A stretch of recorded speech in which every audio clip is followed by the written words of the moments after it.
Hello, everybody, and welcome to Chat from a Hat. I'm your host, Josh Brown, along with my co-host, Caleb Luther. Caleb, how are you, my friend? How are you doing? I'm a little tired today. A little tired? But I think the week has been good. Where's your energy stuff Any week where, I drank some green tea at work today, but I didn't drink like any of I drank 2 of those drinks because you bought them for me. The buy drinks. Yes, the buy drinks. Buy. But I think it's always a good week when I end up making 2 sneaker purchases. And let me tell you what happened. And then after I tell you this, I'll ask you how your day's going. Okay. Anybody knows me knows that I bought some purchases myself. I love some sneakers, sneakerhead. I just bought a couple pair at the beach. I know you've went all out on you. But I did a poll on Facebook asking which should be my next pair of sneakers. I didn't see this poll, so I put 4 pair. Okay. Put a couple Nike Dunks, which I don't own. Okay. I put a pair of Pumas and a pair of Vans. Now, the thing about the Vans is I like the Vans, but the pair that I really wanted, I didn't put on there because they sold out. And I was like, that's the pair that I really want. I had like an off-white midsole. I was like, this looks vintage. I love this. So I was like, the Nike, I ended up getting the Nikes. They're like a plain sort of, I don't know, almost like an off-white Nike. Plain, if you go with anything. So I bought them. And then yesterday, I was on Facebook, and those shoes that I like from the Vans popped. I was like, let's see.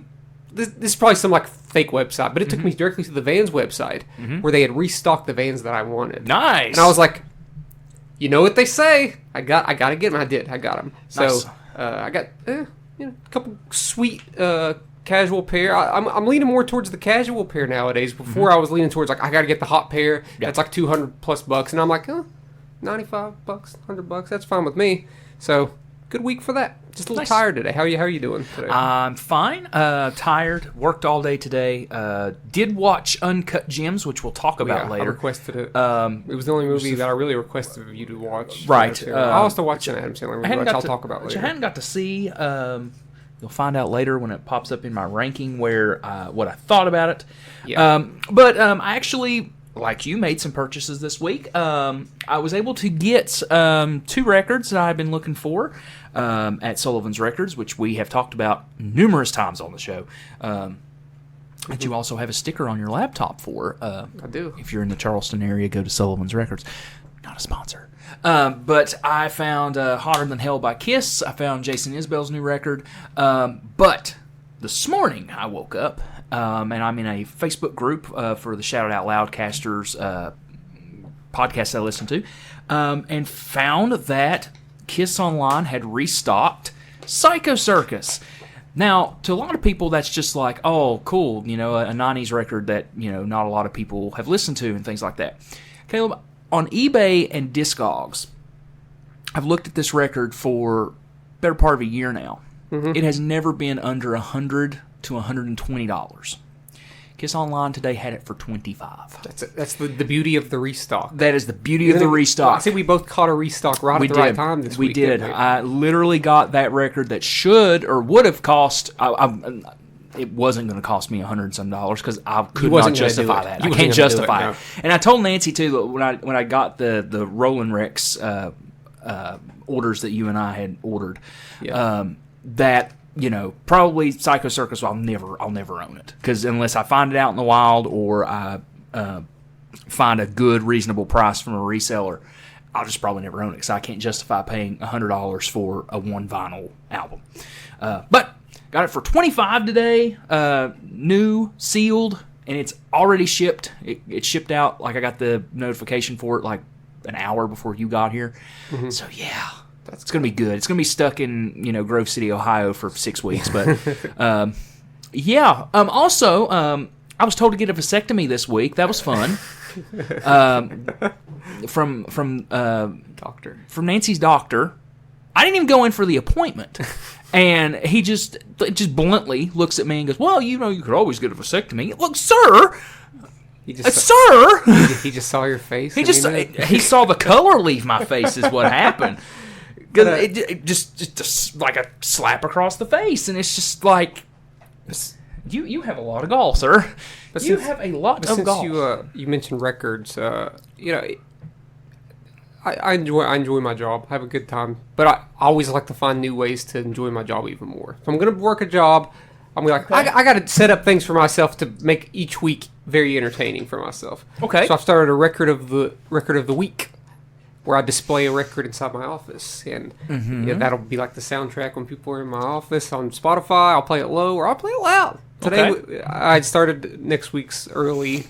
Posted it today because I'm going to be in work a little late on Monday. So it was Songs from the Big Chair by Tears for Fears. Wanted to start off.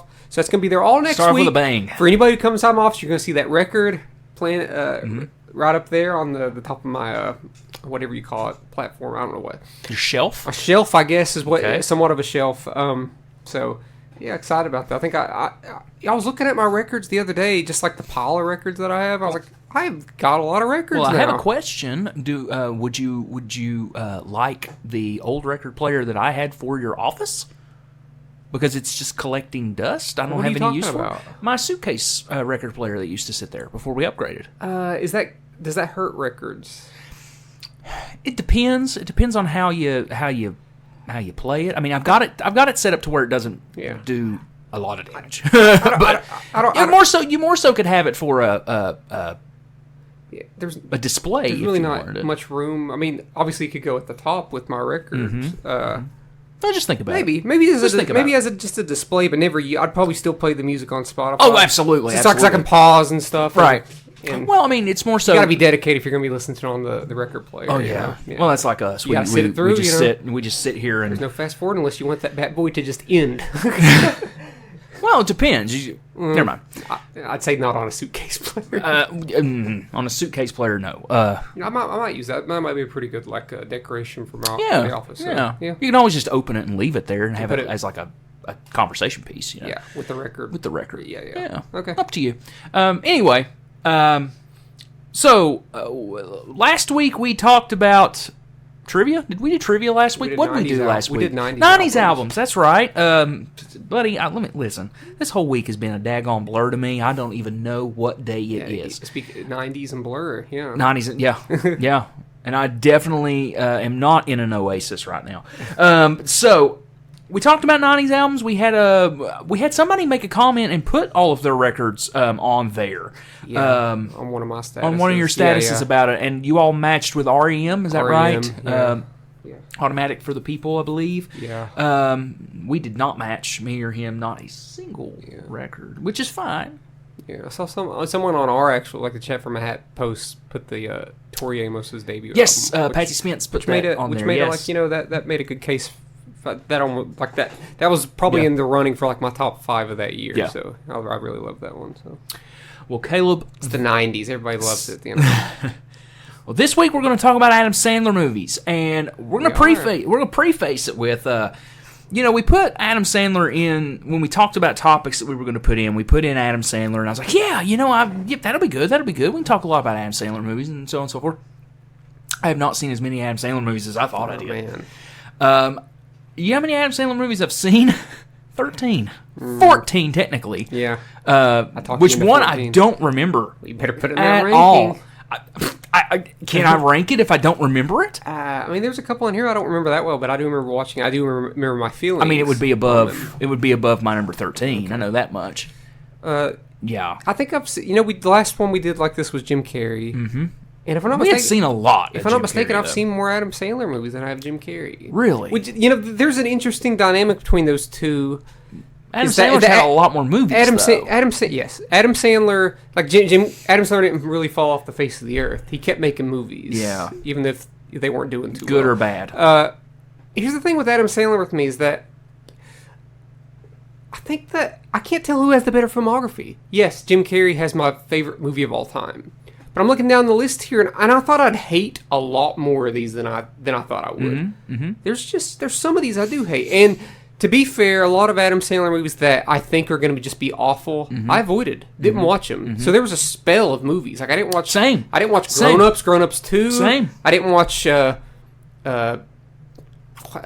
movie he did with Jennifer Aniston, whatever it's called, and he did Blended with Drew Barrymore. I didn't watch The Ridiculous Six. I actually watched 5 minutes of The Ridiculous Six, and I was like, no, I don't need this. Yeah. So there's a lot that I was like, no. I didn't watch The Cobbler. I heard it sucked. I was like, I don't know.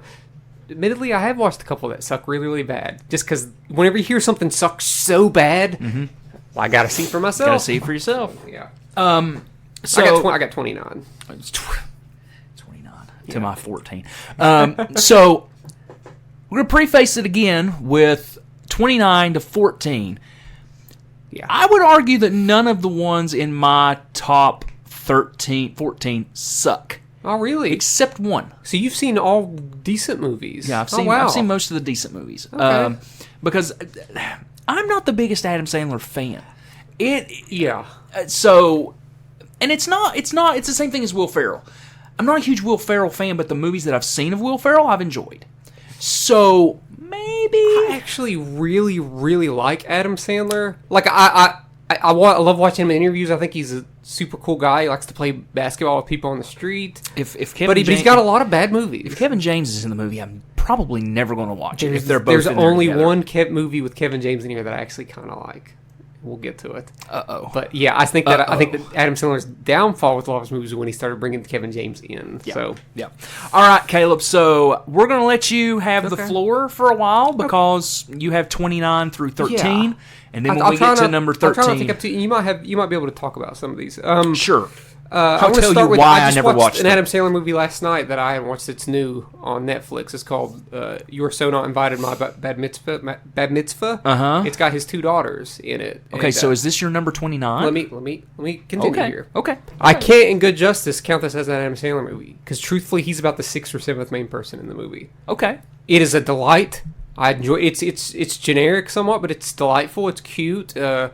But I thought maybe even Adam Sandler would have like a moment where he breaks out and does like a really he has a moment. Mm-hmm. Not really. He's just it's not about him. This is a showcase for his daughter. Actually, both of his daughters are. Really I forgot good a at movie. it. Did you? I forgot a movie. Oh well. Put it on. Hold on. Put it on. I gotta put it. Oh. Put it on. Okay. Go ahead. While you talk, I'm gonna listen and figure out where I need to put this movie because it's gonna be controversial. I'm just not ranking this movie, but it is. I did like it. I thought it was nice. Okay. So I had to get that out of the way because it's not going to show up on here. Okay. Because I'm only really counting it if Adam Sandler was at the very most third on the bill. Okay. So I have one on here where he is probably third on the bill. Okay. But a lot of people really like it, so I put it on here. So Okay. I'm going to go now. At 29, I have the worst Adam Sandler movie. I have Jack and Jill. Okay. At 29. Okay. Have you seen Jack and Jill, Josh? I have. We don't talk about it. It is without question. It's not a horrible Adam Sandler movie. It's a horrible movie. Oh, it's embarrassing. It's embarrassing. I'm embarrassed. Here's the thing. I'm embarrassed for two people in general in that movie. One person especially. Al Pacino. I don't know why he signed up for that. God. Actually, he has a couple funny parts in the movie, but this is there's a lot of Sandler comedies where you look at the surrounding cast and they're funnier than Adam Sandler, and obviously this is by default true. Everybody in this movie is funnier than Adam Sandler, but the movie itself as a whole isn't funny. It's got the plot is bad. I don't know why they even wrote it. It's like, buddy, because it's bad. Because it's awful. The studio went to Adam Sandler and was just giving him money hand over fist. Because when did that movie come out? 2011, maybe. Okay, what was going on in 2011 with Adam Sandler? Why?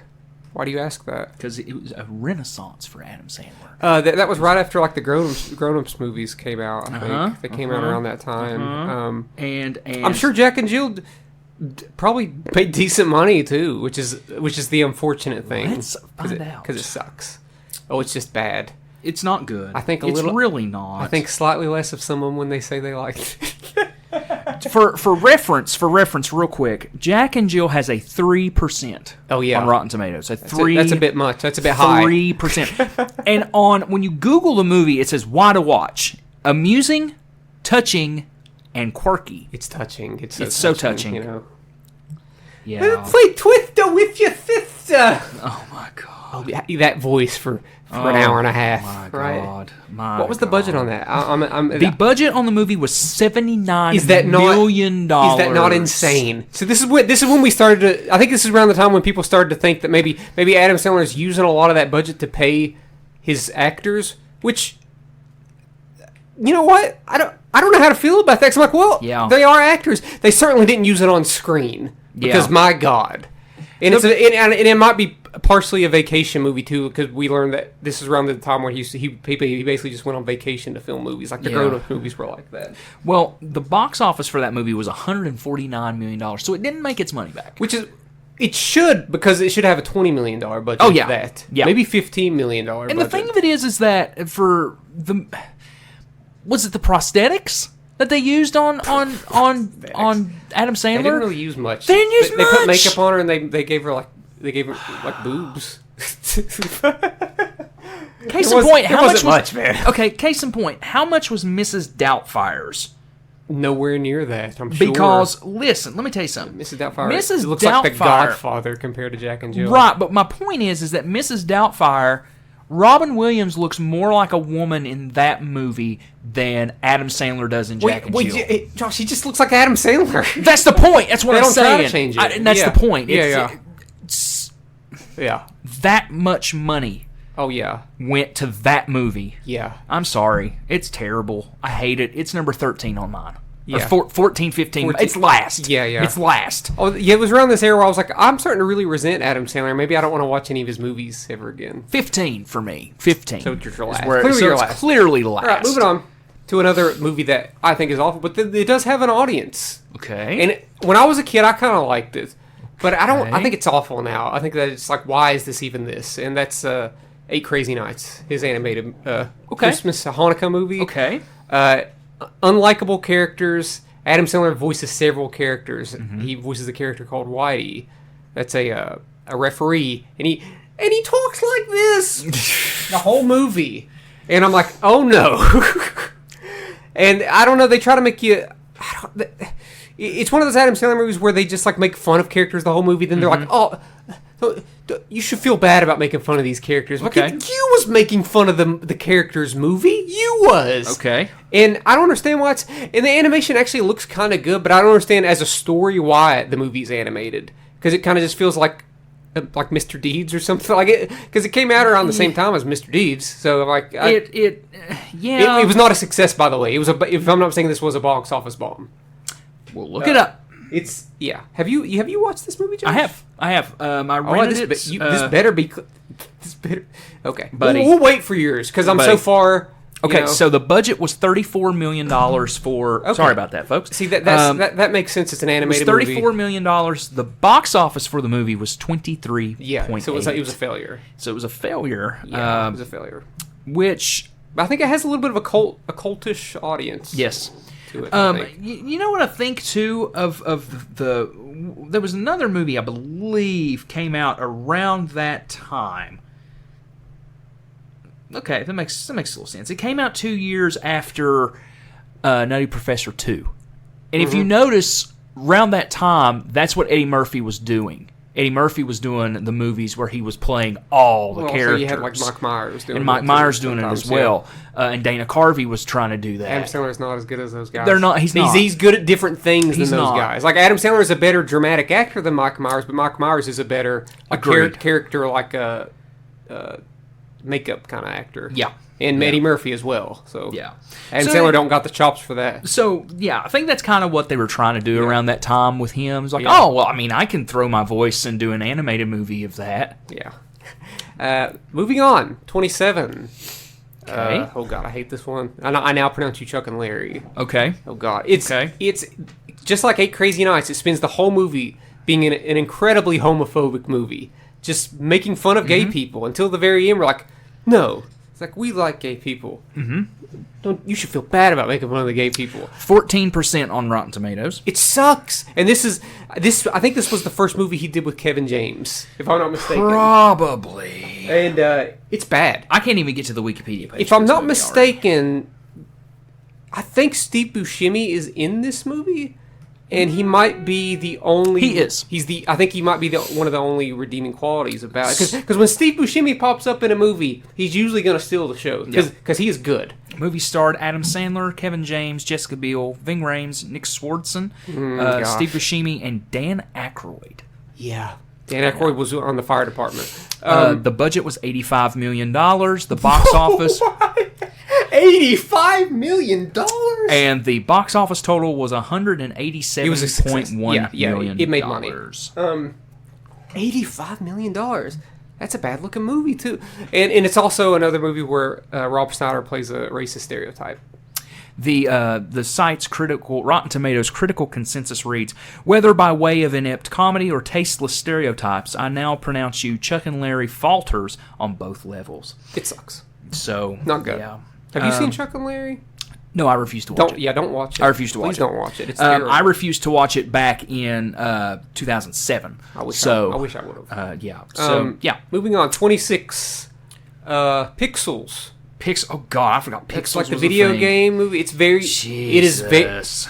It literally just feels like an excuse to put Pac-Man and characters like that inside of your movie with a very lazy script. Very lazy script.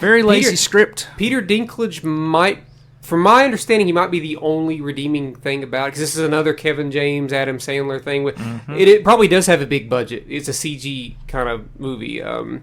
It's similar to like maybe like a Ghostbusters, but it lacks the character. It lacks a good story. It's very generic. I hated it. I remember watching it like, I hate this movie. So, Pixels had a budget, Wikipedia, a budget of between $88 and $129 million. Yeah. And it made $244.9 million at the box office. Yeah. So this is around, he was still making some bank at the box office here. Yeah. I assume you haven't seen Pixels. Absolutely not. It sucks, man. And as a video game connoisseur, you would think that would be a movie that I would really want to watch. But again, Adam Sandler, and I just didn't care. And you know what? I think it's Kevin James. That's what I think it is. No, Adam Sandler sucks. Because I just don't think Kevin James is freaking funny. Adam Sandler, there's some like really like sexist stuff that happens in this movie. Oh, shocker. Yeah, shocker. Kubert is a character in the movie, and they end up winning Kubert, and Kubert, okay. Just look up Kubert scenes, people, on YouTube in this. It's ridiculous. Okay, just go with it. But fun. Just watch Ready Player One. It's a much better. Yeah, it's better. Sort of similar. Absolutely. Thing. It's just way Ready better. Player One is just a good movie. Period. I really like Ready Player One. Yeah. Number 25. 25. A very boring, dull movie that was around the era where Adam Sandler was hot, early 2000s. That's Mr. Deeds. Okay. John Turturro. There's always going to be like a redeeming person in the movie, and I think John Turturro, I believe he's like the butler in this one, and he's good. Adam Sandler is a boring, lazy... I'd say it's a bad performance. Looking back at this, I was like, is Adam Sandler a bad actor? I don't think he is a bad actor, but if you watch a movie like this, and there's like no chemistry between him and Winona Ryder, but I did like it when I was like 11. I liked all the Adam Sandler movies when I was 10, 11 years old. Yeah. But it doesn't hold up. Not good. Budget sucks. Budget $50 million. Box office 171.3. Yeah, that one made think. And does have a negative Rotten Tomatoes score of a 22% based on 153 reviews from critics. Yeah, it's not. Have you seen Mr. Deeds? I have. Okay, it sucks. So it will be in the top. The fact that you said only 15. one of these sucked and it was already Jack and Jill is like crazy to me. So just go ahead. Okay. 24, controversial because this has an audience. You got to remember though, for me, yeah, it can suck on my level because I've only seen so many Adam Sandler movies. Okay. So 24, a movie that I think does have its audience, and I think it has its moments, but I still think it sucks because of Adam Sandler being the main character and central performance. That's Little Nicky. Okay. Everything around Adam Sandler is decent to good, but the movie is so reliant on Adam Sandler's character, which is a grating character. Okay. I don't actually think there's one funny thing that Adam Sandler's character does in this, but my gosh, there's a Quentin Tarantino. That's what makes the movie, dude. You make the Lord very nervous. I'm really burning now. It took me so long to realize that was Quentin Tarantino. Yep. Because he has like these fake eyes in. He's like a priest. He's blind. Yep. And I think Henry Winkler has a scene in this, and he like... Henry Winkler! And like he gets like... Covered in bees! Yes, that's what it is. And there's like sorry, Henry. And there's just some wild things, like the basketball scene is just like chaos. It has like Dana Carvey in it. And there's some stuff in it that's just so random that you almost have to laugh at. And that's the good thing about some of the bad Adam Sandler movies, that there's just some things like you just gotta laugh at. But I still think it's kind of a bad movie. So, Little Nicky. Little Nicky had a $85 million budget. That's crazy. And it made 58.3. It was a bomb. Oh, yeah, it was a bomb. Yeah. It was, and it also established the shared universe of Adam Sandler films. Because it has Chubbs in it in heaven at the end of it from Happy Gilmore. And Reese Witherspoon is Little Nicky's mom. It's just bizarre. It's a bizarre movie. Anyway. I'm trying to think what it... Oh, yeah, when I was a kid, my parents would not let me watch this for the longest time. Because it dealt with hell. Can we just talk about Harvey Keitel in that movie for a moment, playing the devil? He's Satan, right? He's okay, and so is Rodney Dangerfield. Don't forget at 9 o'clock. Is Rodney shove a pineapple? Rodney Dangerfield's in this, right? Yes. Okay. He's the grandfather. Okay. Yeah. Okay.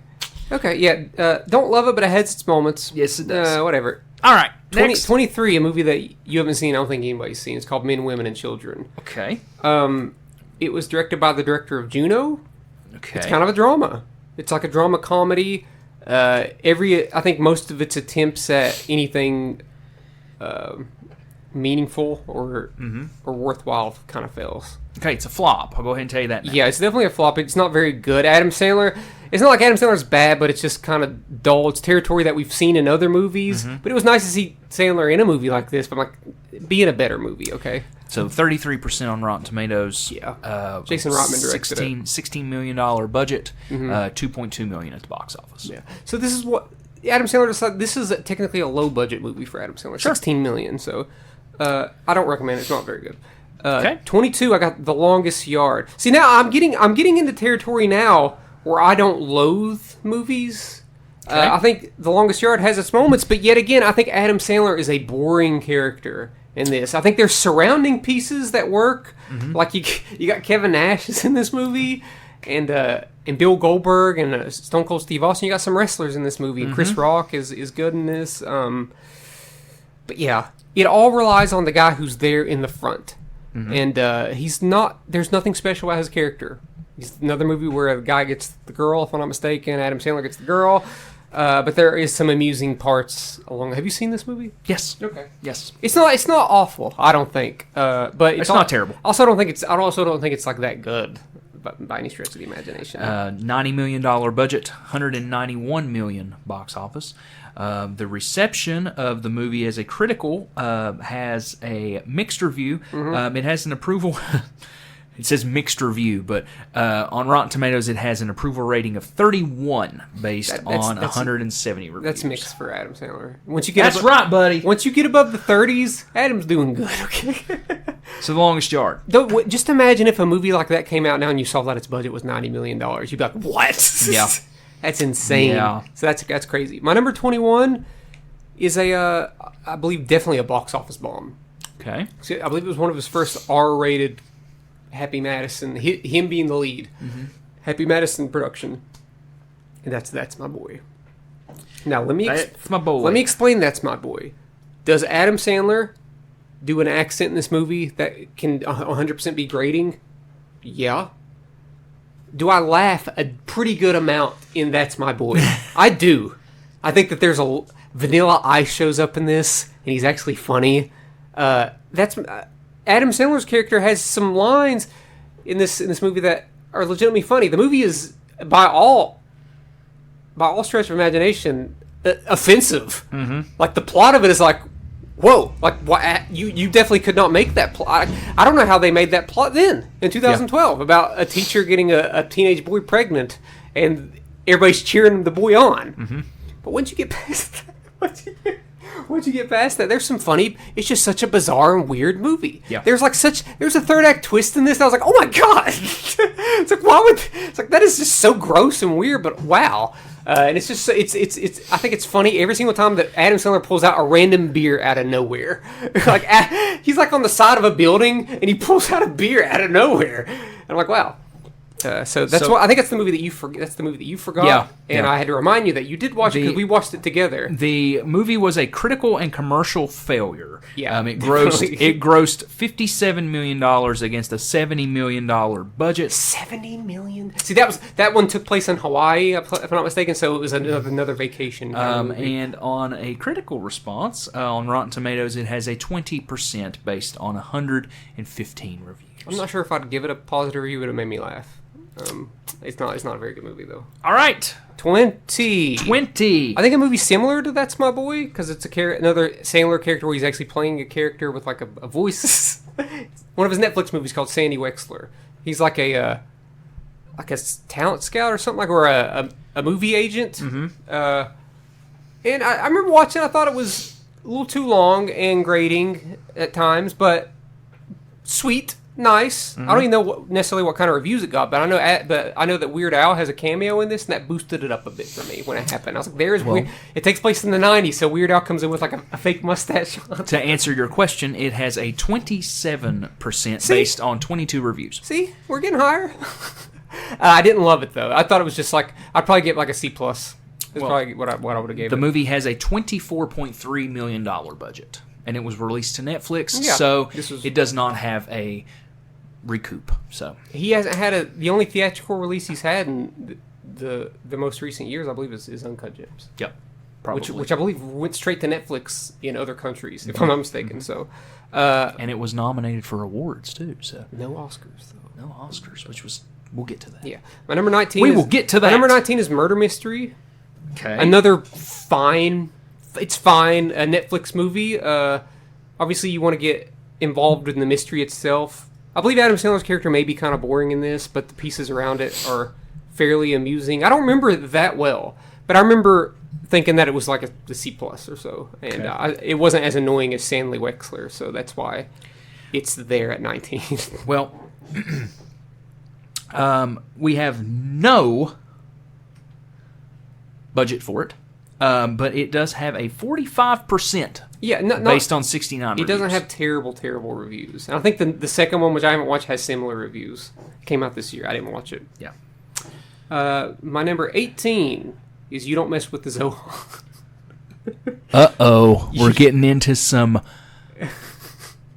controversial territory. Is it controversial? I don't know. I know it's a loved movie by a lot of people. I think a lot of people that were Sandler faithfuls kind of hated it. But it's another one that's so wild and weird, and you look at the subject matter, that's sort of like a Israel versus Palestine kind of plot. Mm-hmm.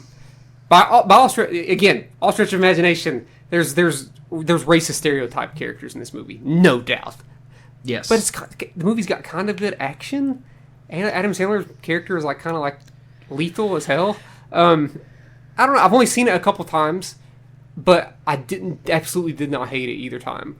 Okay. I thought it was amusing and mixed somewhat, but it does have mixed reviews. I was surprised by how good of reviews it had. The movie has a 37% based on 190. Really? On I thought it had Tomatoes. A better. I think it's just Metacritic that's got like a 50 or something like that. Metacritic, it has a 54 out of 100 based on 37.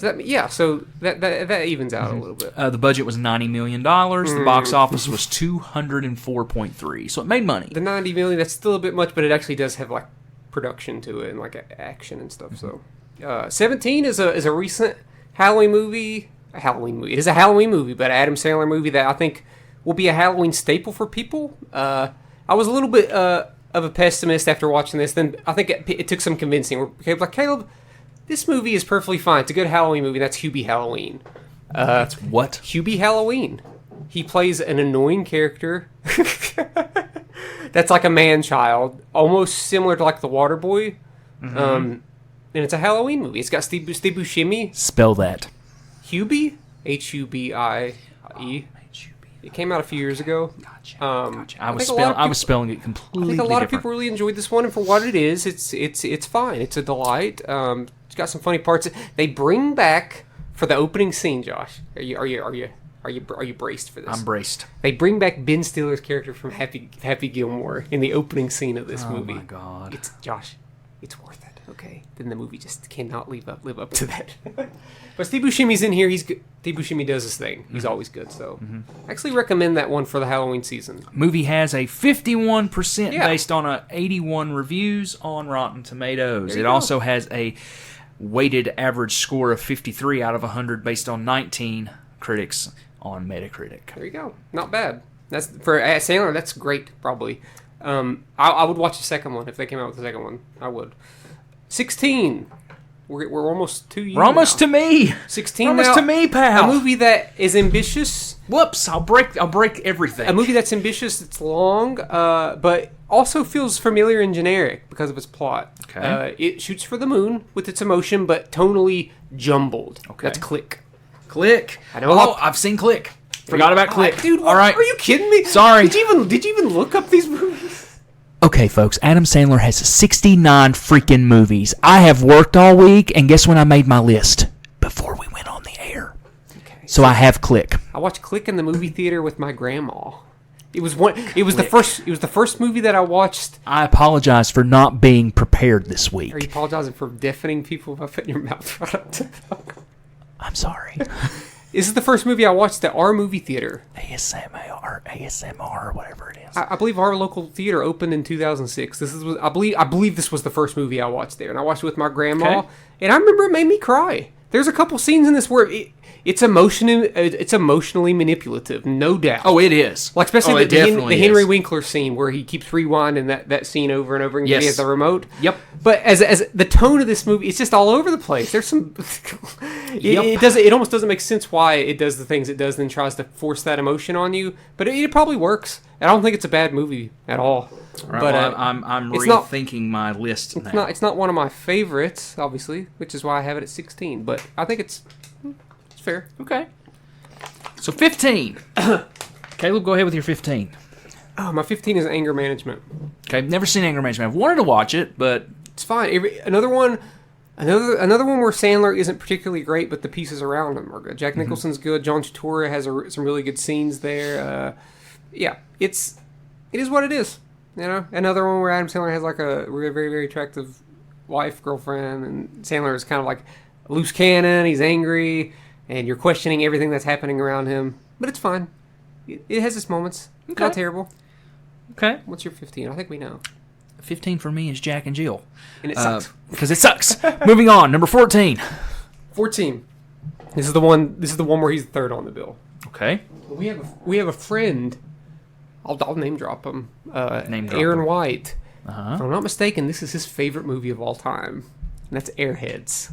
Okay. This is the movie where they play in a band, and they hold the radio hostage so that they can play their demo tape. It's got Brendan. Never seen it. It came out in the early 90s. It had Brendan Fraser, Steve Buscemi, and Adam Sandler. Adam Sandler is the drummer. I believe they're called the Lone Rangers is the name of the band. And David Arquette. Sounds interesting. David Arquette's in it. He has blonde hair. Okay. Dude, I like the movie. For what it is, I think it's cool. It's entertaining. It's not. I don't think it's great, but I've always liked it. I remember it used to come on Comedy Central all the time, and I'd usually watch it when I was younger. Yeah. I like it. I've heard of it, but I've never seen it. I'm surprised you haven't watched this one. It probably has awful reviews, but I like it. What is it again? Airheads. One word. Right. Airheads. Hold on. Yeah. We'll find out. It came out in 94. It's got a 29 on Rotten Tomatoes. Oh, did you just find it? Okay. I just Googled it real quick. Okay, well. But it's got a 6.2 IMDb, but it's got a 50% audience score. I think people generally kind of like this one, so. Okay. Yet again, he's not the main guy, he's just the third guy, but I'm still counting it because I like it. Okay. Deal with it, folks. What's your 14? My 14 would be That's My Boy. Honestly, really? Because I don't remember. You don't remember it. I don't remember it that much at all. You laughed so. You laughed so much. Actually, I don't know if you laughed because I watched it in theaters with my dad. Because our power was. Remember in 2012 when the power was out for like a week and a half everywhere because of a storm. Yeah. Me and Dad went there and we were just looking for something. We need something. We laughed unexpectedly a lot. Well, I'll go ahead and tell you this. My list is locked in now unless you name something again that I just completely, utterly forgot. I guess we'll see. I've named a few. Okay, my 13. Don't kill me, folks. I do like this movie. I think that it's somewhat problematic. Controversy. Somewhat problematic at times, but I think that it's sweet and the chemistry is there because they've had the chemistry before, and that's 50 First Dates. Okay. You know, they have that chemistry from '98 when they did their movie in The Wedding Singer, and the movie's ridiculous. I mean, it is. It's ridiculous. It is. Sean Astin plays a really fun character in this. He plays Drew Barrymore's brother. Yep. I like it. It's a sweet. I mean, it's horrifying, I guess, when you think about it. But it's all they do a good job at making you believe that there's something there. So, what's your 13? My 13 is The Longest Yard. Okay. So. Yep. Did you talk about The Longest Yard when I talked about it? Not really, but it's. Do you remember? It's a nostalgia movie for me, and plus, you don't hate it. I don't hate it, and plus the wrestlers in the movie cool. kind of helps out with that movie because they're actual athletes. Yeah. They're in there, and there's one line that the great Khali says. It's just funny. He says, "I'm glad that he says I'm glad you did something." He goes, "Because now I don't have to stab you," and that just made me crack up so hard. So yeah, I like The Longest Yard. And Terry Crews is in there too, and he's really funny. Oh yeah. Forgot about Terry Crews. My number 12, a movie that I was very much surprised by how much I liked it. I wish it would be in my top. I wish it could be in my top 10. Mm-hmm. And there's been 4 of these movies, but I've only managed to watch the first one. That's Hotel Transylvania, animated movie. He plays Dracula. Who's watched it? What are you talking about? We've watched it. You said we watched it. I haven't seen Hotel Transylvania. I just meant me. Oh, okay. I'm sorry. I was like, I haven't seen that. What are you talking about? I haven't seen the other 3, but I've watched this first one, and I legitimately liked it. I didn't have many problems with it. I thought I had cool animation. The voice acting was good. It was funny. It was fresh. I liked it. It's got like mixed reviews, and I do not understand that. I think most audiences like this movie. Yeah, it's good. And I hope it made money because, my God, there's 4 of them, so I assume that the first one made money. Oh, So surely to God. To me, that's definitely one to watch with the young ones for Halloween. Hotel Transylvania, the first one. It probably has in the 40s or something. It was an $85 million budget. Yeah. It made $358 million. Yeah, it was big. And the reception was it has a 45%. That's based on 143 professional reviews on a review website. That's actually insane. That's actually the fact that this has below a 70 is crazy to me. Yep. It's a good movie. They were wrong. I think they were taking. Adam Sandler was making bad movies at the time, and there was an Adam Sandler bias that I believe has went away. Mm-hmm. I believe it's went away here recently. And if they could go back in retrospect, because the other Hotel Transylvania movies have better reviews than this first one, but most people consider this one still the best one. So, okay, what's your 12? I will put 8 Crazy Nights at 12. You don't think it's bad? Oh no! I think it's great, but I don't think it's bad. I think it's terrible. I remember enjoying it when I was a kid, but again, I was 12 when that happened. So I think it was 12 when that movie came out, 2002. Yeah. Hi, Nancy. Yeah, because it came out the same year as Punch Drunk Love. Yeah. So he had 2 box office bombs in 2002. Nancy just decided to come in and run in and steal her computer, which means there's some breaking news somewhere. Yeah. So that's 8 Crazy Nights it's not terrible, but let me down on that one. You should have hated it like me, buddy. Buddy. My number 11. Have you seen Reign Over Me? No. It's his family dies in 9/11. I believe they were on the plane. Adam Sandler's family. Oh yeah, it's a downer, man. It's got Don Cheadle. It's actually a really solid performance. The movie is kind of generic, but this was. I believe this was the first dramatic movie I've seen. It's not his first dramatic movie, but I believe it's the first one I saw, and I've respected it ever since. It's emotionally manipulative, obviously, but it's good. Are you meaning to tell me that Bedtime Stories isn't on your list? I haven't watched it. Okay, never mind. I've never watched it. No, but seemed out of my. I've heard demographic. I've heard Reign Over Me, but I've never. I think it's honestly seen it. And I think it's my dad's favorite Adam. My dad's always like, "Let's watch Reign Over Me." I was like, "Dad, this movie is a downer. This is sad. Why?" And I think even that has in the 60s on Rotten Tomatoes. I'm like, it's better than that. There's always been a little bit of a bias that, like I've said, has recently kind of died down. So, what's your 11?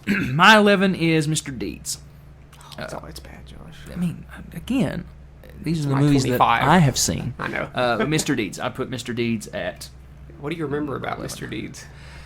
It's generic and boring. It's generic. Yeah, it is generic, but again, it's passable. For an Adam Sandler movie, it's passable. John Turturro's good in it. Okay, next. My 10, I've liked this one more over time, but I'm scared. I'm also scared to revisit it because I might not like it. That's Big Daddy. Okay. Morally questionable plot, but it's still somewhat touching. Mm-hmm. I think this was his first, with the exception of maybe The Wedding Singer. I think this one goes into more serious territory than The Wedding Singer does. But, yeah. It's so funny because for a lot of the movie, I think his performance is like boring and not great, but then at times towards the end, he's really good. Yeah. And there's good pieces around him too. Mm-hmm. Like his friends are that he likes to hire for his movies are mostly pretty funny around him. And the damn you, Scuba Steve. I've always thought that was just so funny. Yeah, it is funny. And the kid is the kid from like Zack and Cody's The Sweet Life. Mm-hmm. And one of them's in Riverdale. They're the twins, and they both played the boy in this movie. He says some cute things. He's like, I wipe my own ass. I like the movie. I've always liked it. But yeah, Big Daddy's on my list, but it's quite higher than yours. So, what number am I on? What number are we on? 10. Little Nicky is at number 10. Okay. I have a soft spot for Little Nicky, dude. I really like that movie. Again, based on the people around the movie. Mm-hmm. We talked about it earlier about just the quotable lines that aren't Adam Sandler. Like the most memorable Adam Sandler quote from that movie is "Get in the flask." That's it. Or the Popeye's chicken line. Popeye's chicken. Yep. Which isn't that funny. It's not funny. It's not funny at all. Yeah. But it's you know what we forgot about Little Nicky? He does the Deep South joke too. That's kind of what we forget. Is the dude that has the boobs on his head. John Lovitz. It's not. And I forget that's John Lovitz too. I forgot it for a reason, Josh. I know. That's what I'm saying. It just popped into my mind. It lives rent free. I guess. It starts off with him. He dies because he falls out of a tree because he's like spying on a woman while she's showering. That's how the movie starts. You're right. Yeah, you are right. Yeah. My number 9. Now take a seat, folks. Uh-oh. I like the movie. We didn't talk... Okay, well, I guess we'll talk about it afterwards. Okay. I did an Adam Sandler poll. We'll talk about it afterwards. Okay. I was surprised by how few votes this got. Because for the longest time, I thought, this is a lot of people's favorite Sandler movie. Mm-hmm. My number 9 is Billy Madison. Okay. I think it's funny.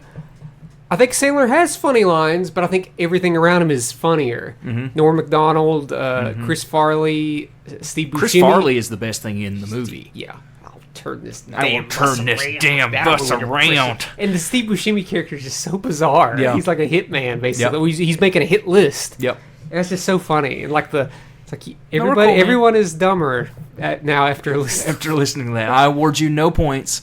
And may God have mercy on your soul. There's just some really great random lines in this movie, and I'm not sure how much of it Adam Sandler plays a part in because not a lot of his lines are that great. Yeah, he's kind of he does the Adam Sandler shtick. He's like shampoo sucks, conditioner better, like stuff like that. I'm like, oh God, Sandler. As a kid, you love it, but as an adult, I do like when the lunch lady comes in with the sloppy joes, and she's like, I made them extra sloppy. And Sandler's like, hey lady, you're scaring us. I think that's funny. Yeah, and it's got some great. It's got like a bizarre musical number. with the kids, it's me. I bet you thought that I was dead. That's funny. That part. That's just one of those random things that happens in a Sandler movie. Like, that's so ridiculous that I gotta laugh at. So I do like the movie. Yeah. My next movie's Click. 9. Yeah, I put Click at 9. Okay. Number 8. My number 8 we will save because I know it's going to be way higher. There's something list. About 8. It's just I watched it in theaters. I quote this movie a lot. Character can be annoying, but I think out of all of Sandler's characters that he played that did voices, this is the funniest, and that's the Waterboy. Okay. Yeah.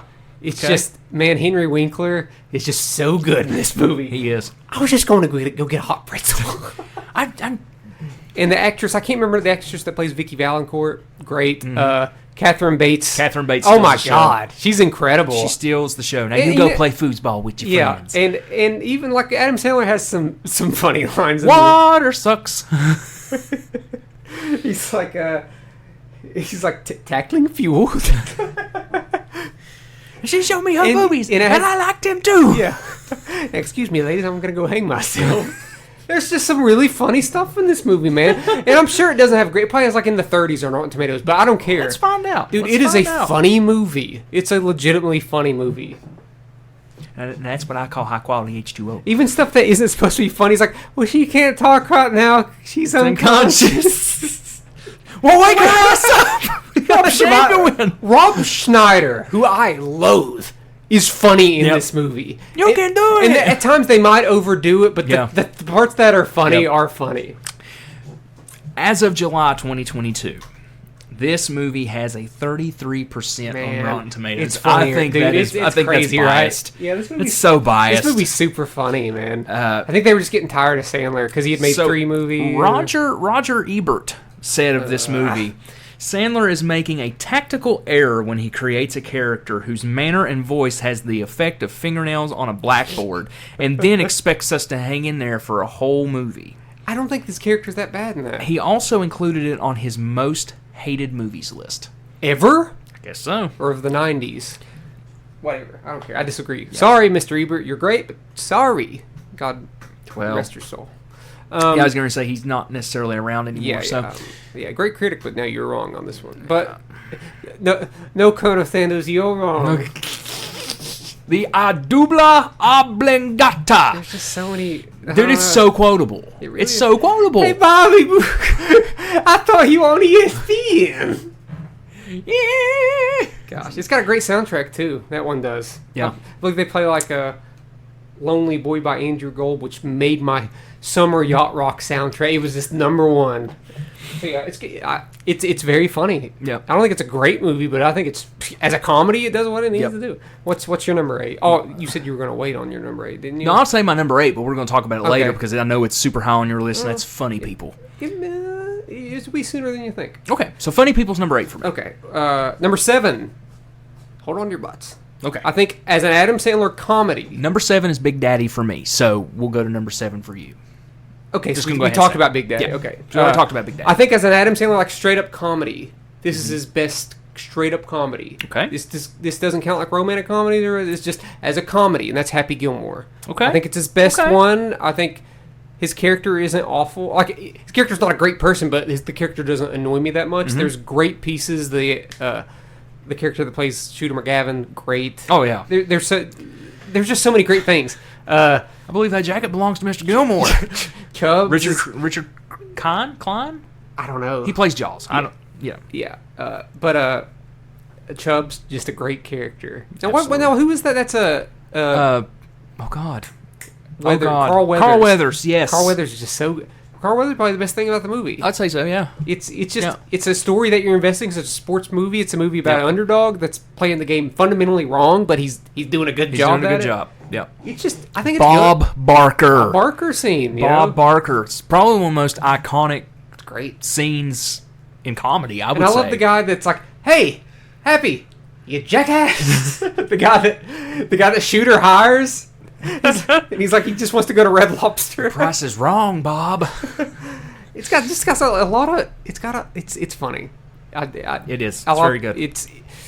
I'll talk about this will make some waves on the poll that I did the other night. Okay. What's your my number 6? Your number 6. So we're talking about Funny People. Yes. Funny People's my number 6. Last night.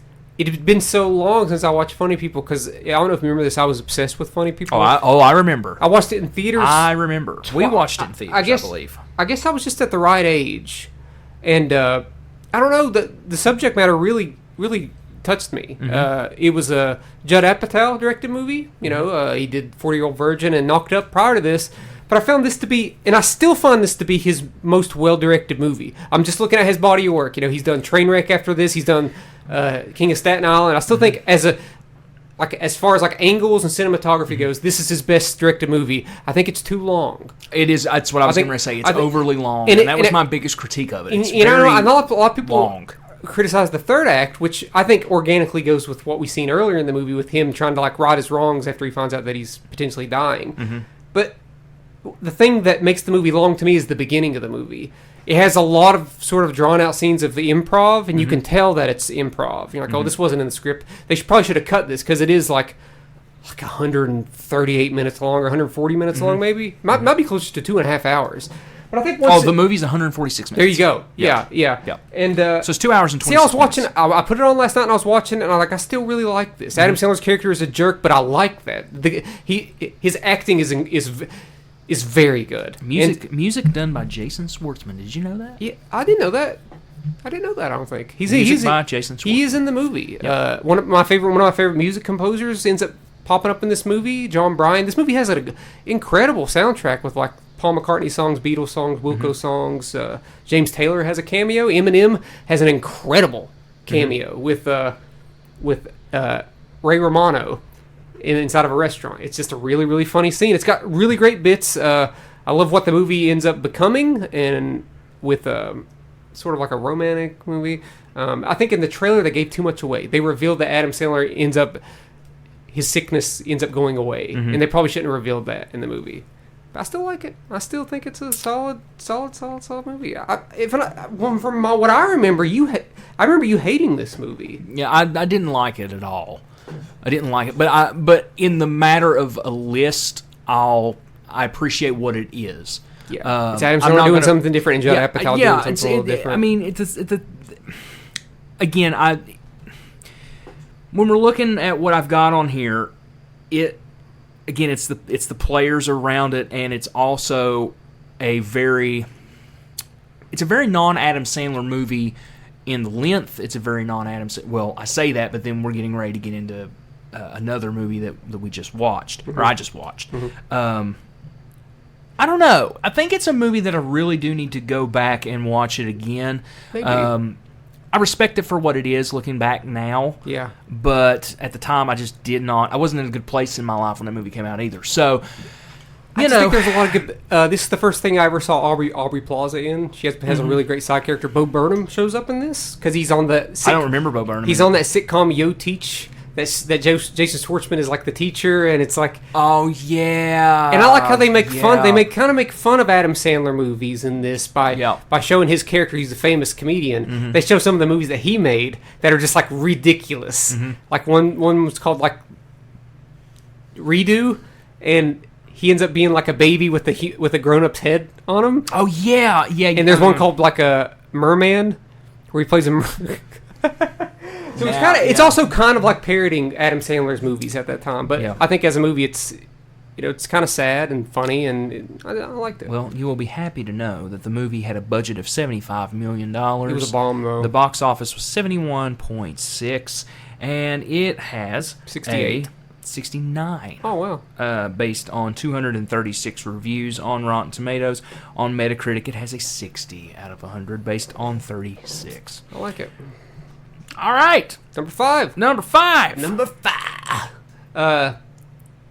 Meyerowitz stories. Not a lot of people watch this one. It's got Adam Sandler's probably second on the bill. Him and Ben Stiller are brothers. It's a really good indie. We're on number 5? Yes. Or you're number 6. Are we on? Did I skip your number 6? I have 7 movies left. How did that happen? I don't know. Okay, I have 7 movies left, so I don't know where my math got off, but it doesn't matter. Funny people we skipped. I don't know. Okay, I had Big Daddy next on my list. At number 7? At number 7. Okay, but that can't be right because Oh, Josh, I'm very. You have screwed. I've screwed up so much here. This thing up. I'm tired, folks. So Big Daddy's going here. We go back and do the math. You'll figure it out. So Big Daddy's next. Did you say everything you wanted to say about Big Daddy? Yes, I've said everything I need to say about Big Daddy. Next. You're number 6. Maybe my number 6. I don't know where we're at. 1, 2, 3, 4, 5, 6. I have 7 movies left. I don't know where we've gone off track here. Just do the math, folks. Sorry, we've completely bumfuzzled this whole episode. It's 50 First Dates. Okay. I remember liking that movie a lot when it came out. Rented it. I think it has a good, as crazy as it is, it's a good rom-com. It's solid. It's solid. Yeah, It's sweet. Drew Barrymore's nice in it. So yeah, I like 50 First Dates. So how many do you have? It's got a good now? Sentimental message. 1, 2, 3, 4, 5, 6. I have 6 left. What's your 6? Because I did Funny People. That was my 6. Number 6 would have been Billy Madison. Okay. 1, 2, 3. Yes, number 6 is Billy Madison. So we're back on track now. Yeah. Number 6, Billy Madison. Okay. And you talked about Billy Madison. We talked about that. Yes. Okay, we're back on track. Okay. 5 The Meyerowitz Stories. It's like indie dramedy, straight to Netflix. Never seen it. Noah Baumbach directed it. Very well received indie director. It's got Ben Stiller and Adam Sandler. Mm-hmm. They're very realistic characters. It's good. That movie has great reviews. That was actually like, that was before Uncut Gems, and I was a little surprised that Sandler didn't get on the award circuit for that one. Mm-hmm. Because him and Ben Stiller both were really good in that one. I highly recommend it. It's a one that a lot of people don't know exists. One more time. What was the title of it? The Meyerowitz Stories. I'm on the Rotten Tomatoes page right now. Go ahead. It's got a 92% on Rotten Tomatoes. Wow. Came out in 2017. It might be his highest ranking movie then, right? If we're not counting like that stand-up thing he did, like the. No, we don't. We're not counting stand-up. I didn't count. We're counting. Probably is. Yeah. Depending on what Uncut Gems has, but yeah, I really like this one. I've only seen it the one time, but I thoroughly enjoyed it. I thought it was very good and funny and sentimental and good. Okay. What's your 5? Number 5 for me is a movie I just saw, Uncut Gems. Number 5. Number 5. Oh, wow. Maybe because it's just too fresh. Maybe. It's just too fresh in your memory, and you didn't get to watch it in the best possible. You didn't get to watch it how I watched it, which was me illegally watching, like looking for days to find this movie and illegally watching it, and just like putting it on my TV, turning the lights off, just having my face glued to the TV. Yeah. Trust me, I would have much rather watched it in theaters. I think in order to get its full impact of as a movie as it is. Yeah. But do you want to talk about this now, or do you want to wait till it comes up on mine? We'll wait. Because I do have quite a lot to say about that movie, which we'll get to. Okay, we'll get to. We'll probably review that movie. My number 4 is one that I was hoping you'd be able to get to, but you wasn't able to, and that's Hustle. He's an NBA scout. Came out last year. Mm-hmm. This movie's great. It's like I remember seeing that advertised. That probably has a really high Rotten Tomatoes score too. There was at times this past year. There was times where people were like, "Is Sandler going to get nominated for an Oscar for Hustle?" Because he's really good in it. Mm-hmm. It's probably his 3rd best performance. It has a 93%. This is probably his highest rated movie, and it's very well liked. I bet that audience score is high. Yep. Yeah. 93 audience score. Wow. It's super likable movie. He's great. Has a good. You know what I really love about this movie is that. The attention to detail when it comes to basketball is really good. They don't cut any corners. They don't hire actors that have never played basketball. They hire basketball players and train them to become, I think, pretty decent actors. Yeah. So whenever you get on-court scenes of actual action basketball going on, you feel it because it's actual basketball players. Yeah. And I don't know. It's almost like a. At times, it feels like like Rocky. I'm not going to sit here and say that the plot is like. Super unique or whatever, but I just really love when Adam Sandler can get involved in something so good, and then there's also basketball, which is a sport that I just love. Sure, it's just great and it's touching. I can't imagine one single person watching this movie and not liking it. I think that it's probably his most agreeable movie. Okay, it's just super good. Okay, what's your 4? 4 is Happy Gilmore for me. Ooh. Is it high? Yeah, don't care. Happy Gilmore. It's a comedy classic. So yeah. Happy Gilmore. Happy Gilmore. My number 3. Bum, bum, bum. Oh, yes, it's Ladies' Night. The Wedding Singer. At number 3. Mm-hmm. Wow. It's great. Dude, I've really expected that to be like one of your top 2. No. Wow. The Wedding Singer is great. It's feel good. It's the chemistry between him and Drew Barrymore is there. It has a very punchable antagonist that you don't want to see succeed. It's got an amazing soundtrack. Yeah. Steve Buscemi, while he's just barely in it, he's steals great. the show. He's great. Who else is it? Even his friend that I don't like in the other movies, the guy that was in like Grandma's Boy, it's like his sidekick in this. He even has like a nice little subplot where like he like spills out his heart whenever they're at the bar later on in the movie, right before Sandler gets punched. Yeah. I don't know. This one's good. Good romance. That "Grow Old With You" song, just as cheesy as that airplane scene is, it feels so good. It makes sense with the 80s because that was and Billy 80s. Idol's there. Billy Idol. Billy Idol. Man, no way. Okay, so I mean, we'll talk about it more when it gets to you, I guess. Number 3 for me is your number 2, or it might be your number 1. Punch Drunk Love. You want to talk about it when we get to it? Or? We can. Okay. We can. Okay. Your number 2. Because my number 2 is Uncut Gems. Okay. So we're going to talk about Uncut Gems now. Uncut Gems. All right. So let me put the phone down in my list because we have a lot to talk about, and this is going to become a review episode. I've only seen it the one time because I found it to be a very stressful movie, and that's what I was going to say actually. Yeah. The movie is. Do you know how long Uncut Gems is? It's like 2 hours and 15 minutes. It's 2 hours and 15 minutes, bro. I know that, dude. I know that. I watched and it does not let up. No. No, it's relentless. It does not let up, dude. It's almost too much. It is. It is. I know someone. It's absolutely. I know someone. To the wall. I know someone who watched this in theaters, and they thought about walking out. Not necessarily because it's bad, but because everybody was talking on top of each other, and they almost couldn't take it. It's too much. It's anxiety fueled. Do you think this movie? Because I watched a clip of it today, a few clips on YouTube. Yeah. I had to rewatch the ending, so I gotta watch that ending again. And do you think that this movie says the F word more than any movie that you've ever seen? No, Scarface still has. Don't you think Adam Sandler in each sentence says the F word like 3 or 4 times? Oh my gosh, probably. Dude. It's just nonstop. Yeah. So you think Sandler's really good in this movie? Oh yeah. I don't know how he didn't get nominated for an Oscar, dude. I'm looking at this because this came out in 2019, and I'm looking at whoever won that Oscar. Adam Sandler was better than all those people. I thought. Kevin Garnett is even good in this movie. Kevin Garnett is so good in this. Yeah, so good. I think the score is phenomenal. And Julia Fox being the muse for Uncut Gems. I've never seen her in anything ever again. What about the wickedly talented Adele Dazeem? Well, okay, I didn't know she was in the movie. It's his wife. And she popped up, and I was like, "Oh look, it's Idina Menzel." And she was in the Bob Mitzvah movie I watched last night. He plays she plays his wife in that movie too. Oh Jesus, yeah.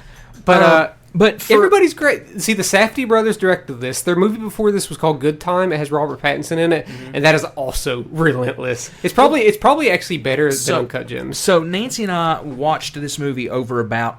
I hate to say this, we had to stop in the middle of some of it. It was too much. And it wasn't right. It wasn't just because it was too much. It was because there was just circumstances. We had to go do some things. For King Cole tomorrow while we were. And I had to work a little bit and everything. So we kind of took some breaks in the middle of the movie, and I'm kind of glad we did because Uncut Gems is an absolute relentless anxiety filled movie because you don't know what's going to happen, and if you blink, you're going to miss something. Oh, dude! If you blink, you miss something. What about that club scene with like The Weeknd? But yeah, like at the very beginning of the movie, you see The Weeknd on the camera. I was like, oh my god! That's cool. And I like that there's like a somewhat mystical element to it. It doesn't say that like, oh, this is a mystical. Yeah. But to him, and to Kevin Garnett, there is something about that gym. Yeah. I love the musical score to this movie. It feels like good. Blade Runner. It does. It's so good. It really does. And okay, I don't want to give away the ending, obviously. Right. But that ending just deflates you. It happens, you're like, oh my gosh. Well, it's literally summed up. The final line of the movie is perfect for the movie. I don't remember the final line of the movie. The final line when Kevin Garnett says, talking about winning. And everything like that. Okay. Yeah, he won. And here's what I like about it is that the movie takes place obviously before 2019 because Kevin Garnett isn't retired. Yep. And I like they use an actual basketball game for his like that final bet. Yep. And he just literally makes like all the mistakes in the world through that entire movie. And he's a scumbag. It's not like he's not a good guy at all. Well, the thing but you get to a point you're like, can he get a win? But here's the thing, though. I wouldn't necessarily consider him a scumbag. Kind of is, though. I would consider him a guy with a gambling problem. He's a very desperate human being. He's troubled that has got himself in a lot of shit. Yeah. And he's doing everything in his power to get out of it, but at the same time, he just constantly gambles. Oh yeah. And that's how people with gambling problems are, with gambling addiction. They don't know how to stop. Where did you have this on your list? It would have been number 5. Would have been number 5. I think within time you'll have it higher. It's possible, because I've only seen it the one time, but it is set really well on my brain. And I almost feel like vindicated because the only awards he got was he won like an indie. He won the best actor at the Indie Spirit Awards for this, and I remember his speech was incredible. But I just really wanted him to get that Oscar nod, and he didn't get it. After I sleep on it tonight, maybe next week we'll come back and I'll have a difference of opinion on it. I'd like to watch it again. But it was, man. Yeah. And like you said, the ending is. It's a gut punch. It's a 1-2 punch. Especially after so many exhilarating climax. Yeah, I wholeheartedly recommend Uncut Gems. If you can take the anxiety and people talking over top of each other, because it feels like the stuff that they're involved in, it feels real. The movie feels real. Yeah. But that's why those conversations, I don't know if they have that all in the script, but man, the way those characters talk over each other, it's like, oh my God. Okay. Definitely. So what's your number 2? Is Punch Drunk Love. Your number 2 is Punch Drunk Love? Your number 2 is Punch Drunk Love. No, my number 2 is The Waterboy. You're missing something. No, I'm not, because I had Uncut Gems, Happy Gilmore, Punch Drunk Love, and then The Waterboy. What am I missing? You have not said Punch Drunk Love or The Wedding Singer. The Wedding Singer's my number 1. Punch Drunk Love was after Happy Gilmore. Where was your Punch Drunk Love? Number 3. Was it? Yes. Did you say that? No. Okay. My bad. Because we didn't get that far yet. Because I knew Punch Drunk Love would be in like your number 1 or number 2. My bad. Okay. So because Uncut Gems is number 2 for you, which means Punch Drunk Love is number 1. You don't know that. It could be Going Overboard, the first movie he was ever in. So what's I owned that movie. What's next? Who's it next? was bought for me, and I never watched it. It's still in the cellophane. Who's speaking next then? I'm lost. Buddy, I don't know. Okay, so I've given my number 3 and number 2. Okay, my number 3 is Punch Drunk Love. My number 2 is The Waterboy. Is it? Number 2 is The Waterboy. So we talked a lot about The Waterboy. We did. So now we have to talk about our number 1s. We haven't talked about Punch Drunk Love yet. We're gonna. Okay, that's fine. Jesus. You want me to talk about Punch Drunk Love? Yes. Then talk about it. We can talk a little bit more about the one that we just already talked about. Just talk about it. Punch Drunk Love is definitely my favorite. Punch Drunk Love. This is the most chaotic. Punch Drunk top Love. 10 episode Punch Drunk ever. Love is literally perfect movie, perfect length. It's what we're gonna do next Friday before we put the new episode, record the new episode. We're just gonna put our top whatever in there, so people know what numbers is everything. We're so sorry. This is the most chaotic episode. This is how in honor of Uncut Gems. What would Uncut Gems do? But Punch Drunk Love. While a wild movie, the movie that nothing happens in it. Punch Drunk Love has complete controlled chaos. It's nothing happens in it. All right. But our friend Nathan used to say that. He's like Punch Drunk Love is stupid. Nothing ever happens in it. There are people that loathe this one, but I just think it's so beautiful. At the time, this was Sandler's best performance. I think Uncut Gems is his best performance now. But okay. I like this movie more. Again, I got to sleep on it. It's a weird one. A weirdly romantic movie with two characters that fit with each other. You wouldn't think that anybody would fit with Sandler's character. He's so weird, and I like that he's playing against type, but not really. He's also kind of playing a Sandler character. He has anger issues, and that was a big thing with a lot of Sandler characters at that time. But it's done in such an artistic manner with Paul Thomas Anderson, with the cinematography, the amazing score by John Bryan, and a really cool and neat script. I adore this movie. I think it's perfect. It's I believe it's like 95 minutes long. Maybe it's not long at all. And I think it deserves a little bit better reviews than what it. Let me. What's it sitting at? Let me look real quick. Because this movie's probably in like my top 30 movies of all time. You really do love this movie. It's 95 minutes long. It's short, so it doesn't overstay its welcome. It's got a 79 on Rotten Tomatoes. But he did get some awards recognition. He got like nominated for a Golden Globe for this one. I just love it. I love that he wears the same blue suit the entire whole movie. The whole movie. The whole movie. And the romance is great. And Philip Seymour Hoffman, the late great Philip Seymour Hoffman, plays sort of like an antagonist that's intimidating, but great at what he's doing. And I just like the elements of it. It deals with like a sex hotline that's trying to get money out of Sandler, but he's also he's realizing now that he's fallen for a girl for the first time ever, so he's having to deal with this crazy thing on the side while also being like, I'm in love with someone for the first time ever. Love it. And you're number one. You could have said it. I mean, I was going to talk about Punch Drunk Love, but you kind of summed it. You could talk about it more. I think you've only seen it one time. Yeah, but I mean, I've seen it you've pretty much summed it up. Love it. Yeah, number one's Wedding Singer. Do love that movie, dude. It's. I think it's Adam Sandler's best role. It's got heart. It's got soul. It's got a soundtrack. It's shot well. He's losing his mind, and I'm reaping all the benefits. Oh, dude, there's so many. Dude, there's so many quotable lines in that movie too. You guys like Flock of Seagulls? No, but I can see that you do. The guy working at the airport. Dude, it's fantastic. I have a microphone and you don't. Honestly, that soundtrack had such a big influence on me, man. That was great.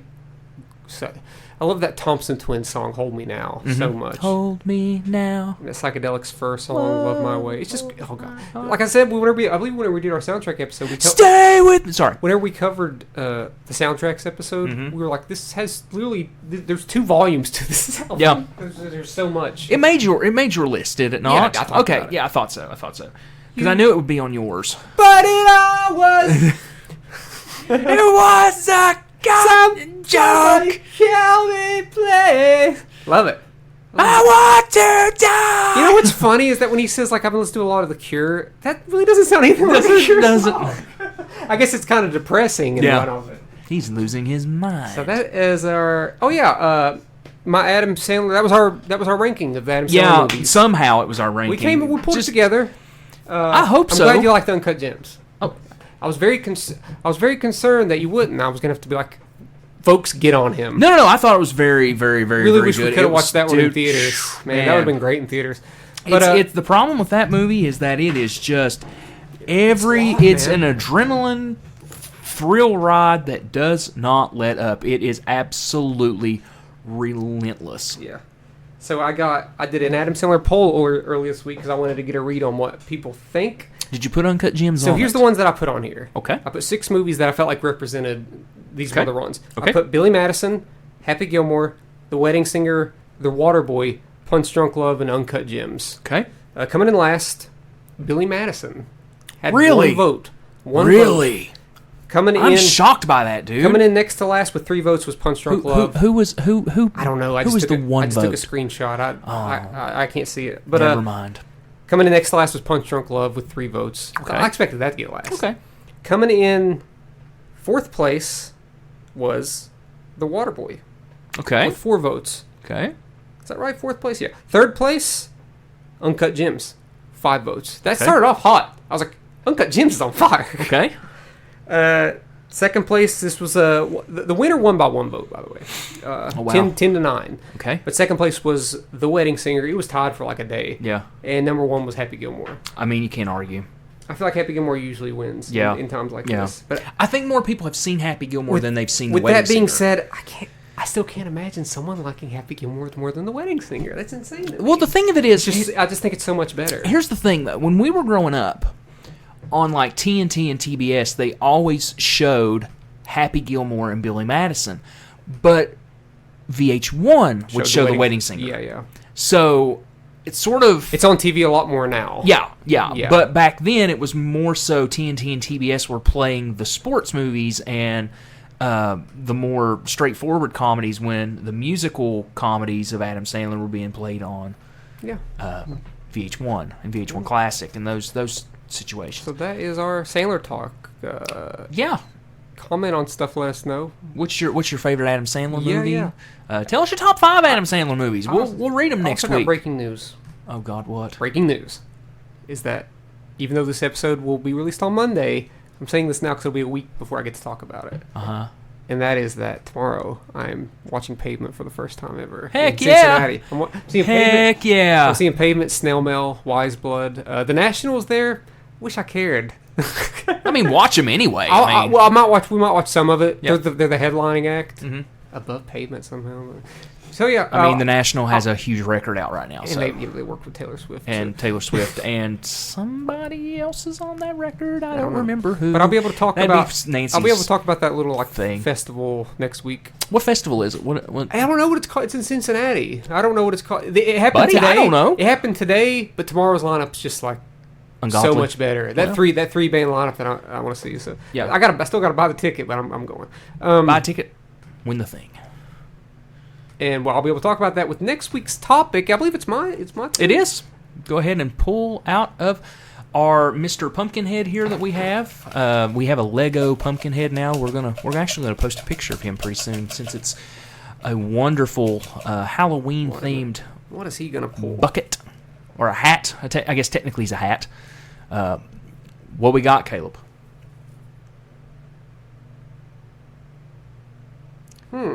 Dun, dun, dun, dun, dun. Okay, we'll talk about it. What? We've almost covered similar ground, but not quite. Okay. And that is next week's topic is going to be underrated movies and shows. Okay. So yeah, underrated. Now, Caleb, give me a criteria for underrated. It's been a while since we talked about shows. Underrated. Are we going by critical, or are we going by commercial success? It could be both. Like if something's just like, to me, a show like The Leftovers isn't underrated, because if you look at what critics viewed as the best show of the 2010s, The Leftovers was number one. How about we do underrated and underappreciated? We can underrated / underappreciated movies and shows. Right. Let's do that. So that we can cover both grounds. I do think The Leftovers is underappreciated, but there's also a lot of underrated stuff. Like I'm throwing out one right now, a movie.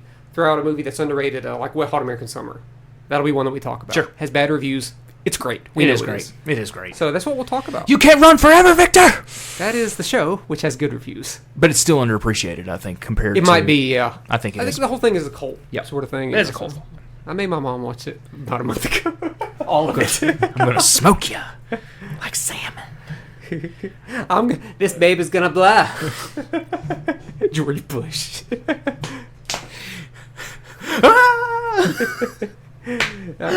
All right. Well, Caleb, where do people find us? They can find us by typing in Chat From My Hat on Facebook, Instagram, Twitter.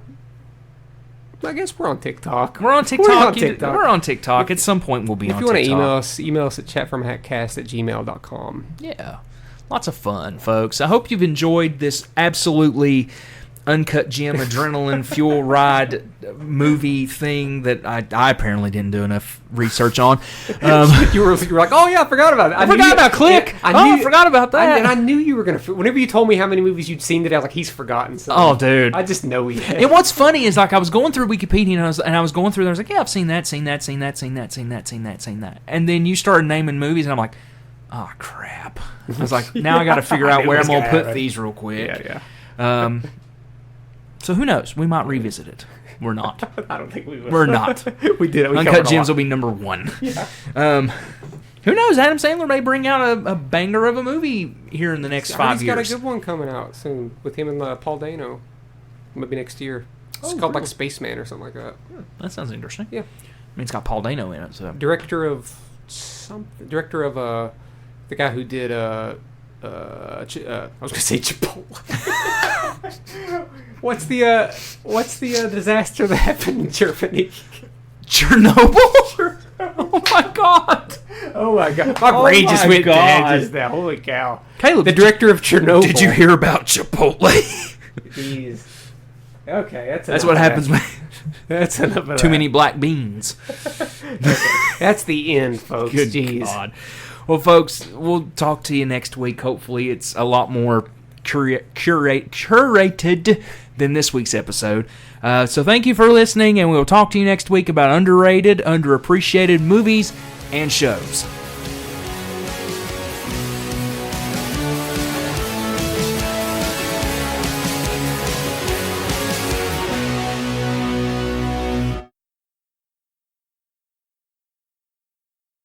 Every restaurant on this Chinese restaurant's just not the same. I went there the other day and I thought it was the same, except for sheer chaos unfolding when I went in there the other day. Why was there chaos unfolding? Okay, so we went in there And the woman that was at the counter, we got to go. We were going to bring it back to the office. Yes. And we couldn't pay for it because the woman at the counter that was working was on the phone, and there was an English barrier there. Like, it was it was very difficult. Like, this is very difficult. And then the woman, an old lady sitting eating, started choking. No. And we were just like, we don't know what to do. And luckily this other woman was like, I used to be a nurse. So she went up there. God. And whenever people say, why do you need help? Well, I can't do the Heimlich, and I would have murdered this woman if I would have tried. So that took forever. We weren't mostly concerned about this, but we were a little concerned that she was going to throw up everywhere. And I was like, oh no, I have the Chinese right here, lady. Don't throw up everywhere. But they got she got it out. Then the woman that was with her had to talk about, like, oh yeah, she takes the medication that makes it hard for. She was telling everybody. I was like, this is so ridiculous. I'm trying to buy my food and get out of here. Don't tell that woman's business that she can't swallow. And then the food tasted basically the same, even though under new ownership. So they did seem short-staffed, though. Well, I would assume that's why I gave them an F on shortstaff.com.